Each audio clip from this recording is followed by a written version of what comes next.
একটা মানুষের আসলে অ্যাচিভমেন্ট কাজের সফলতা হচ্ছে এটাই যখন আমি একটা অ্যাওয়ার্ড হাতে নিয়ে দাঁড়িয়ে থাকবো। সো আমার কাছে আসলে এটা একটা অ্যাচিভমেন্ট। সো আমরা দিন শেষে আমরা সব আর্টিস্টরা কাজ নিয়ে বেঁচে থাকতে চাই, কাজকে ভালোবাসি। সো ওই জায়গা থেকে যদি কোনো কাজের অ্যাচিভমেন্ট হিসেবে একটা অ্যাওয়ার্ড দেওয়া হয়, সো অবশ্যই খুব ভালো লাগে। অ্যান্ড আমি সবচেয়ে বড় কথা, আমার খুব পছন্দের একটা কাজ নিয়ে অ্যাওয়ার্ডটা পেয়েছি, পুতুলের সংসার। অ্যান্ড রিঙ্কু ভাই ডিরেকশন দিয়েছেন। So thanks to my team এত সুন্দর একটা কাজের জন্য। কোনো সময় আসলে একরকম যায় না আসলে। সো আমাদের সব জায়গায় আপস অ্যান্ড ডাউন থাকে। সো এখন যদি আমরা ধরে নিই যে আমাদের গল্প ভালোর দিকে যাচ্ছে না, হয়তো 2 দিন পর আসবে যে আমরা অনেক ভালো ভালো গল্প পাচ্ছি, বা এমনও না আমরা ভালো গল্প করিনি, আমরা অনেক ভালো ভালো গল্প আমরা দর্শকদেরকে দিয়েছি। সো ওই জায়গা থেকেই কিন্তু আমাদের নাটকের দর্শক বেড়েছে। নাটকের দর্শক কোথা থেকে বেড়েছে? যখন দেখেছে যে আমাদের ভালো ভালো কাজ হচ্ছে। সো আমার মনে হয় কোনো একটা আপস অ্যান্ড ডাউনের মধ্যে সেটাকে প্রায়োরিটি না দিয়ে আমরা নেক্সট স্টেপটা কীভাবে ভালো করব, ওইটাই আমাদের মেইন টার্গেট থাকা উচিত।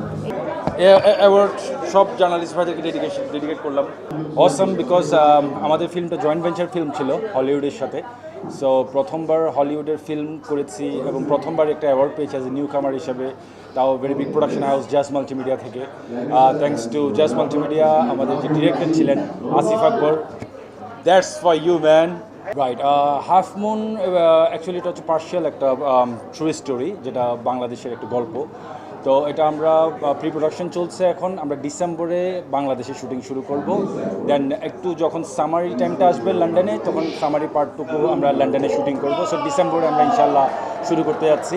ওটা ডিরেকশন দিবে হচ্ছে ফায়েজ আহমেদ। বেসিক্যালি আমি থিয়েটার করেছি লন্ডনে উদীচী শিল্পী গোষ্ঠীতে। সো আমি কখনো ভাবিনি যে আমি নায়ক হয়ে আসবো ইন্ডাস্ট্রিতে, যেহেতু নিজের দেশ নিজের মাটি।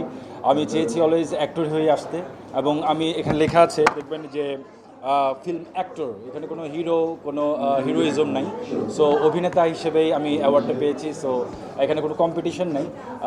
আমি আমার ফ্লেভারের অভিনয় করি, যারা নতুনরা আসবে বা যারা পুরাতনরা আছেন তারা তাদের ফ্লেভারের অভিনয় করে। সো নতুনত্ব তো থাকবেই অভিনয়ের মধ্যে দিয়ে। আশা করি সবাই অ্যাকসেপ্ট করবে সেটা এবং আমাকে অ্যাপ্রিসিয়েট করবে।